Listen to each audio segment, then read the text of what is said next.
Aujourd'hui, il s'agit de la messe de Requiem à la mémoire d'un seul homme, dans l'ambiance sereine de son église. Le père Cyprien Aouré, de la cathédrale de Douékoué, dans l'ouest ivoirien, a connu des moments où c'est lui qui devait aller vers les morts. Des moments où c'est lui-même qui devait aider à ramasser des dizaines de cadavres, victimes d'affrontements communautaires récurrents dans cette partie du pays.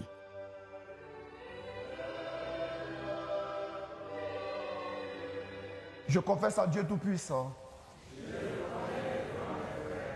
que j'ai péché en pensée, en parole, par action et par omission. Oui, j'ai vraiment péché. En tout cas, franchement, il faut reconnaître dans la vie quand même aussi que vraiment, que moi j'ai fait ça, il faut reconnaître devant la loi et devant Dieu aussi. Voilà, franchement, nous, quand même sur nos côtés, on a été criminels envers eux. Moi, je sais qu'aujourd'hui, c'est la paix, nous tous, nous voulons. À quoi sert de se mentir? Sincèrement, à Diokoué, je ne peux pas vous mentir à Diokoué. Mais écoute, il y a eu des massacres ici. Je dis, chacun faisait ce qu'il voulait au quartier.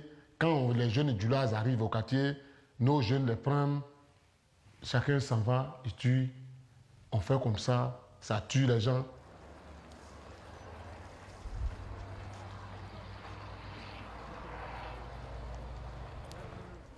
Sila Vazoumana est un responsable des jeunes originaires du nord de la Côte d'Ivoire vivant dans la localité de Douékoué. Il nous fait visiter le quartier résidentiel 1, habité par les halogènes et qui a été l'objet d'attaques par l'ethnie autochtone, les Oué. Les victimes affirment que les assaillants étaient venus du quartier Carrefour, dont on entendra encore parler pendant cette crise ivoirienne.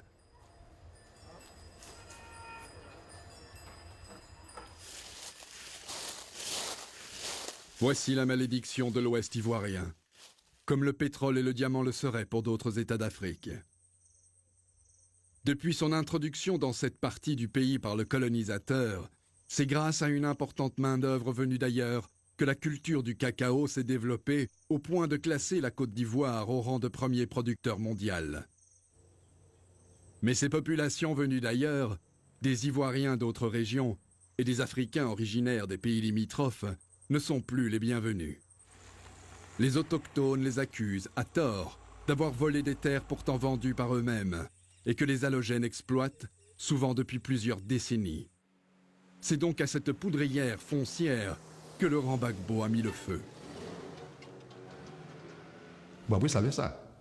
Au temps des Berdiers, il y avait par exemple de fossés à Fango, où il y avait des milliers de morts. Maintenant, il a dit au Etenoué que si vous me soutenez, votre terre va vous revenir. Vous allez gagner l'argent sans travailler.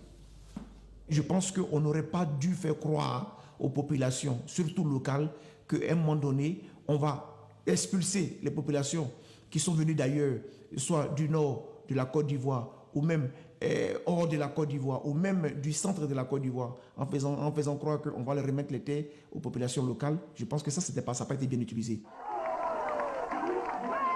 Le Front populaire ivoirien de Laurent Gbagbo recrute l'essentiel de ses cadres au sein de l'ethnie Oué, même si le président ivoirien est plutôt issu d'une autre communauté. Le peuple Oué salue, Monsieur le Président. Le peuple Oué salue le chef Oué que vous êtes. Pour s'assurer le vote de la population autochtone de l'Ouest ivoirien, Laurent Gbagbo promet de leur rendre leurs terres s'ils votent pour lui. Et ce, en expropriant les populations du centre et du nord du pays installées à Douékoué, des citoyens qui traditionnellement votent pour l'opposition.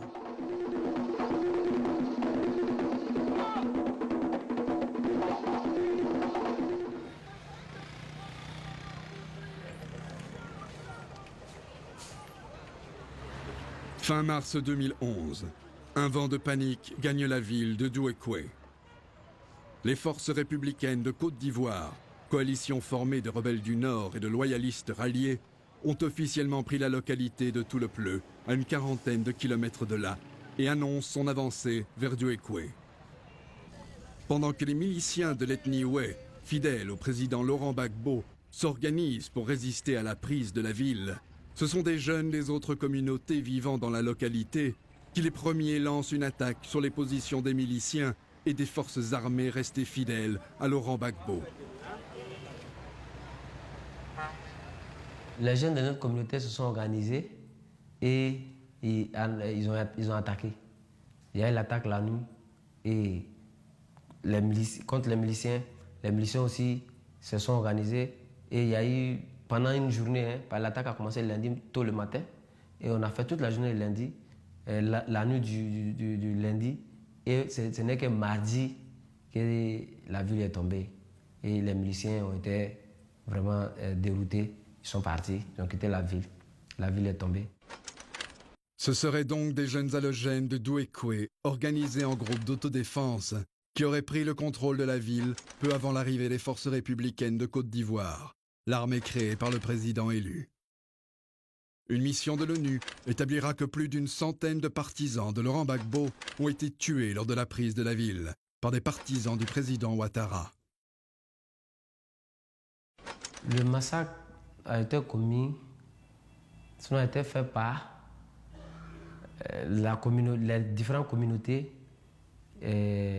Malinké, Senfo, Baoulé et les ressortissants de la CEDEAO, les Burkinabés et les Maliens qui avaient assez souffert. Sinon, ce n'est pas les forces républicaines de Alassane Ouattara. Quand ils venaient, tout a été déjà fait avant qu'ils arrivent en ville ici.